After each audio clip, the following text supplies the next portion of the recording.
Angelica, ang bagyong Pungwong or yung kanyang international na Pungwong, ito po ay lalo pa pong lumakas habang ito ay tumatawag dito po sa northeast ng Palau. At kaninang alas 10 ng umaga, ito po ay tinatayang nasa laing 1,315 kilometers silangan ng Eastern Visayas. Taglay na ngayon ang kanyang lakas ng hangin na 100 kilometers per hour malapit sa gitna at may pagbugso na umabot sa 125 kilometers per hour. Ito po ay medyo bahagyang bumilis at tumikilis po sa west-northwestward na direksyon sa bilis naman po na 20 kilometers per hour.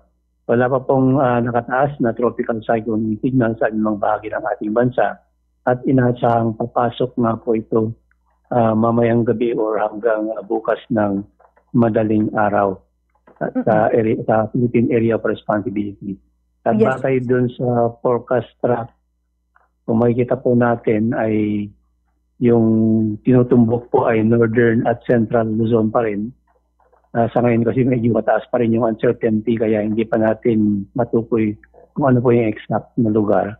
Dito po sa northern at central Luzon yung kanyang posibleng daanan or daanan ng sentro ng bagyo, Angelica. Okay. Yes po sir, ano po yung mga aasahan po natin, Sir Ramil, once na talaga naman pong pumasok na itong ahong nasabi pong bagyo sa ating pong PAR po sir?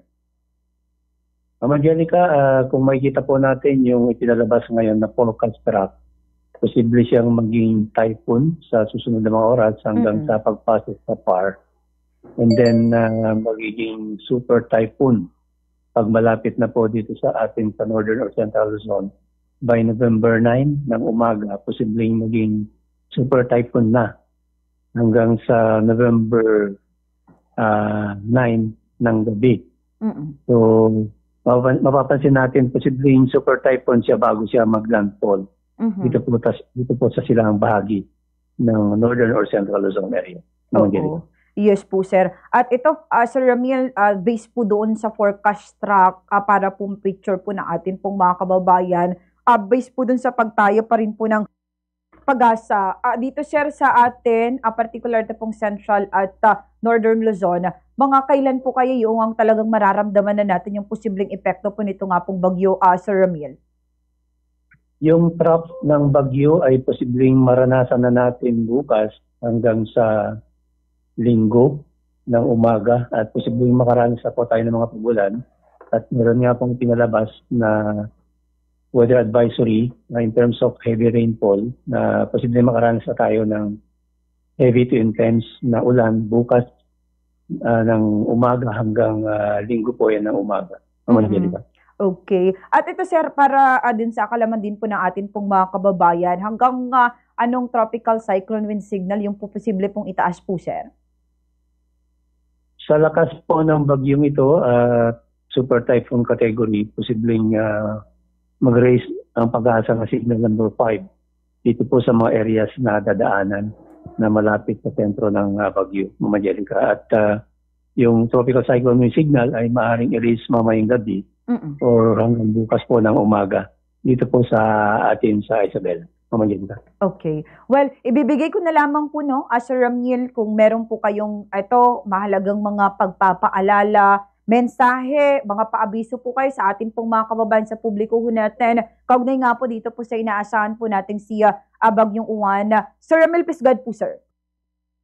Maraming salamat, Ma'am Angelica. Ngayon po ay alam ko nakapag-prepare na yung ating mga kababayan. Kanina nga po ay nagkaroon po ng PDRMC meeting at pinag-usapan yung preparation natin sa area po ng Isabela. Yung ating mga kababayan sa ngayon pa lamang po ay dapat gawin na po natin yung paghahanda. Dahil itong bagyong si Uwan ay napakalakas po ito at may napakalakas na mga pagulan. Kaya kailangan po yung mga nasa matabang lugar ay maging alerto.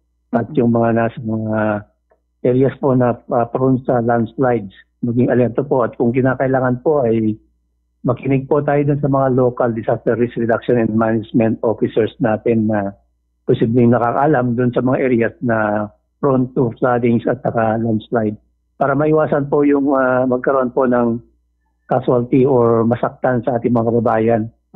Yun po yung aim talaga ng DRRM Isabela na sana walang masaktan, walang masawi or